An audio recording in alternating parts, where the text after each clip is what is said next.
I'm going to talk about stealth today. Whether you're a trader or a pirate or somebody who just doesn't want to get ganked, these game mechanics that are often overlooked by 99% of Star Citizen players will help you, for sure, to stay hidden, to stay undetected, to know what's going on around you. It's going to help your awareness and things like that as well. This isn't a video on stealth components or components in general. That stuff's pretty easy to figure out on your own. I'll talk about stealth components, but it's honestly like 10% of staying hidden in this game. What I will be talking about are your IR signatures, your EM signatures, cross-section signatures, ambient signatures, using terrain to block line of sight, and a stack of other things that'll help keep you hidden from other players. So let's get into it. I'll zoom in on my power management MFD and you'll see all of my signatures at the very top.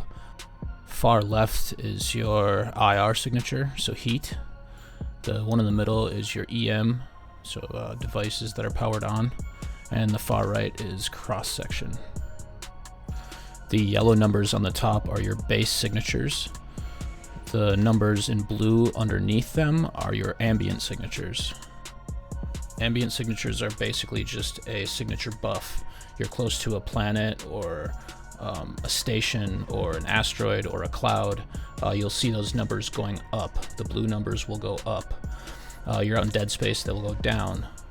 So to find your actual signature that you're giving off, you would subtract the bottom number from the top number. So the blue number from the yellow number. So for instance, for my IR, I have a 6.0 base and a 4.3 ambient. So I would subtract 4.3 from 6.0, leaving me with 1.7 kilometers. And these are kilometers, by the way. That is your literal detection range in kilometers. You do the exact same thing for your EM. So 2.1 minus 1.5, and that gives us about 600 meters. As you can see, I have my guns, my weapons, and my shields off. I have 1 bar in power. That gives me a lower base signature for both the IR and the EM. Now, the one we haven't talked about yet is the cross-section, which makes a huge difference, and I'll get into that right now. Cross-section signature is the hardest to figure out because that number will never change in your MFD. You'll never get an ambient signature for it. So the easiest way to explain this is looking at a ship visually. It'll be the smallest surface area. So for most ships that I know of, the front, like nose on, will reduce your cross-section the most. SP Viewer has a really good diagrams and all kinds of things you can go look at for individual ships because that cross-section will change by ship. I'm in an RSI Mantis with a 12.1 cross-section, so anytime I see a new ship coming into the area that I'm watching or wherever I'm flying, I point my nose at it, especially if it's within 12.1 kilometers of me, which most are going to be. And for the Mantis, if you are pointing your nose at it, at the target ship, you are going to be about 4 to 6 kilometers for your detection range. That 4 to 6 kilometers obviously changes by the ship. Some have larger cross-sections, some have smaller cross-sections, but at the end of the day, all that really matters is the largest of those 3 numbers. So subtract all your ambient signatures from your IR and your EMs. Get your cross-section or figure out what it is with a buddy. Say, hey man, how far away can you see me? You know, and figure that number out for your specific ship. Then you find the largest of those 3 numbers, your IR, your EM, or your cross-section, and you're gonna stay that distance away from your target.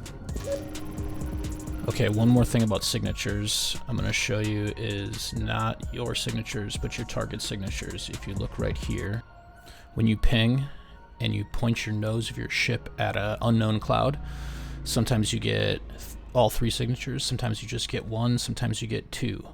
A dead giveaway that you're looking at an unknown cloud with that's a ship, not like a pile of rocks or a panels for people to salvage is when you see an IR, an EM, and a cross-section. Okay, next I want to talk about scanning. So you would go to scan mode, and it'll bring up these two symbols. The one on the left is your cone, your scan cone. It defaults to 90 degrees, which I've never had a use for that. I put that to 2 degrees every single time I get in my ship. And then on the right you see how strong the signal is, which is determined by how close you are to the ship and the signatures of the ship. A low or moderate signal will only show you the type of ship and the owner. If you have a strong signal, like you see on my screen, you can see what's on the cargo grid, who is actually on the ship, dead bodies on the ship, a lot of useful information. Now I see he's on his ship with 8 SCU of partillium. He's probably going to continue to load more, so I'm going to stop scanning and I'm going to back off. I'm already out of his detection range, but new ships coming in tend to come in over this little peninsula here, and if they just come in and look down, or not even look down, my cross section's so big from the top that they're probably going to spot me, and I don't really need trouble. The worst thing you can do is blow your hit in the last couple minutes. You start a fight, he's going to leave, we're going to miss him. Alright, something you've probably noticed by now if you've been paying attention is I don't target these dudes. That's one of the worst things you can possibly do. If you target him, as you all know, your radar spikes. You get a little light that shows up that says, hey man, somebody has you targeted. Now, whether he can target me back or not is irrelevant. I'm not going to be close enough for him to be able to target me back, but he still sees that little light show up. Right now, it's not a huge deal because he doesn't have many options other than to put all this partillium back down the elevator, but it's just good practice to not target these dudes. There's no reason to. I have all of the information. I have more information from the scan than holding a target. Targeting people is when you are in engagement range. There's no reason to target them outside of that. So the advantage of having your cone zoomed in to 2 degrees is I'm pulling these scans off at full scan, strong scans at over 8 kilometers here.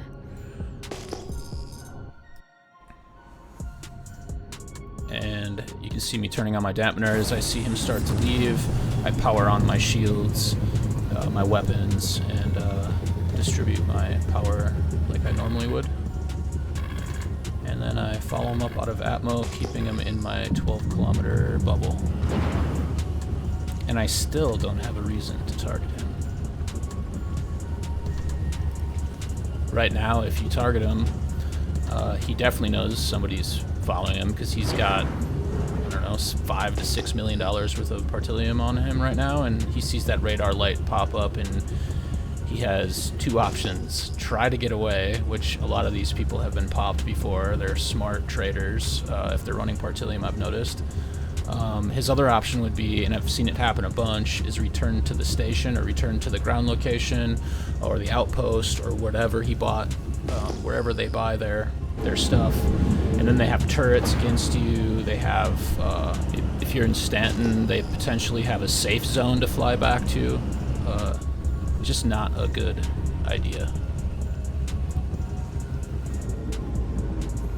So in summary, check your EMs, your IRs, your cross-section, all of that good stuff. Use ambient signatures to your advantage. Don't target people until you're ready to shoot them, and you will increase your success rate as a pirate. You will stay hidden longer as a trader or a salvager or a miner, and it's really not that difficult. You just got to know what all those numbers mean, and hopefully now you do. So if you found the video useful, share it with your friends, like and subscribe. If you have any questions, feel free to ask them in the comments. I'll answer them the best I can. And yeah, hope you guys dug it. Thanks for watching to the end. Later.